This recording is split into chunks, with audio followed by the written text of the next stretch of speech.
சொல்லுங்கள், உங்கள் பேர் சொல்லுங்கம்மா. என் பேர் தீபாங்க. நீங்கள் எதுக்கு இப்போ ரெட்டலைக்கு ஓட்டு கேட்குறீங்க? நான் ரெட்டலைக்கு ஏன் ஓட்டு கேட்குறேன்னா, என்னோட வீட்டுக்காரர் ஊர் வந்து கரூரில் இருக்கிற அரவக்குறிச்சி தொகுதியில் பரமத்தி. அங்கே தான் நான் இருந்தேன். அப்போ வந்து எம்எல்ஏவாக இருந்தவர் இந்த செந்தில் பாலாஜி. அவர் அங்கே என்ன நட்டுழியம் பண்ணாருன்றது அதே தொகுதியிலேருந்து நான் பார்த்துட்டு தான் வந்தேன். அதனால் சொல்கிறேன், அதே நிலைமை அராஜக நிலைமை இங்கேயும் தொடரும். அதை நம்ம தடுக்கணும்னா அவரை வேண்டான்னு சொல்லணும். ஏன் ரெட்டலைக்கு ஓட்டு போடணும்? இப்போ வீட்டில் எந்த பிரச்சனையும் இல்லாமல் நம்ம நல்லா இருக்கோம். இப்போ அவர் ஆட்சிக்கு வந்தாருன்னா குப்பை கொட்டுறதுக்கு வாரம் 50 ரூபா தரணும்னு கூட நம்ம தந்துதான் ஆகணும். தர முடியாதுன்னு சொல்ல முடியுமா? முடியாது. ஒரு கடை வச்சிருக்காங்க, வாரத்துக்கு 100 ரூபா கொடுத்துதான் ஆகணும். நீங்கள் மாமூலா? ஆமாம். ஏங்க 10 வருஷத்துக்கு முன்னால் பாட்டிலுக்கு 10 ரூபா வாங்குவாங்கன்னு நம்ம நினச்சோமா? இன்னைக்கு வாங்குறாங்க. அது சாத்தியப்பட்டிருக்கு. அதே போல் வீட்டுக்கு குடிநீருக்கு வேணும். குடிநீருக்கு நீங்கள் உப்பு தண்ணி ஒரு நாளைக்கு 3 மணி நேரம் வரணும். நீங்கள் 50 ரூபா கொடுத்துதான் ஆகணும்னா நம்ம கொடுத்துதான் ஆகும். குப்பை நாங்கள் அது சரியாக அப்புறப்படுத்துகிறோம், அதனால நீங்கள் 100 ரூபா தரணும்னு சொன்னால் தந்துதான் ஆகணும்.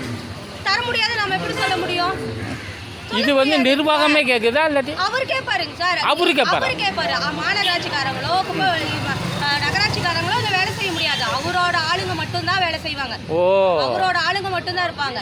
கரூர் பாய்ஸ்ன்னு சொல்லிட்டு இருப்பாங்க. அவங்க என்ன எப்படி இருப்பாங்க? அவங்க குற்ற வழக்குல பின்னணியில் இருக்கிறவங்க. அவங்களுக்கு ஜாமீன்ல எடுக்க முடியாது. இவர் ஜாமீன்ல எடுத்து கூட வச்சுக்குவாரு.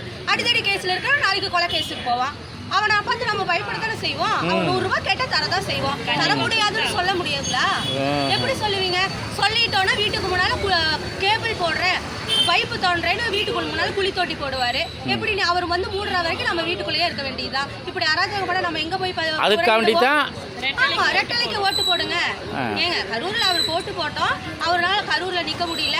அவங்க சொந்தக்காரங்க அவங்க கட்சிக்காரனையே 8 லட்சம் 9 லட்சம் பணம் வாங்கிட்டு வேலை வாங்கி தரேன்னு மோசடி பண்ணவரு.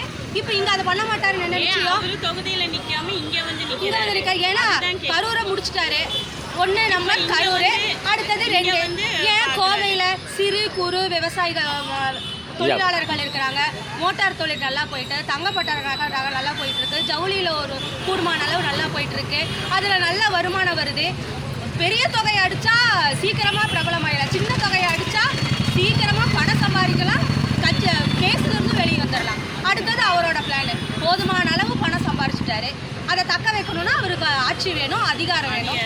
அதுக்கு அவர் இந்த தெற்கு தொகுதியை நோக்கி வந்திருக்காரு. ஏன்னா நிறைய பணத்தை அரசியல் கட்சிக்காக தேர்தலுக்காக செலவு பண்ணிட்டாரு. அதை முதல்ல வட்டி முதலமா எடுக்கணும்னா வருமான வர தொகுதியை தேர்ந்தெடுத்திருக்காரு. ஓகே, நன்றி.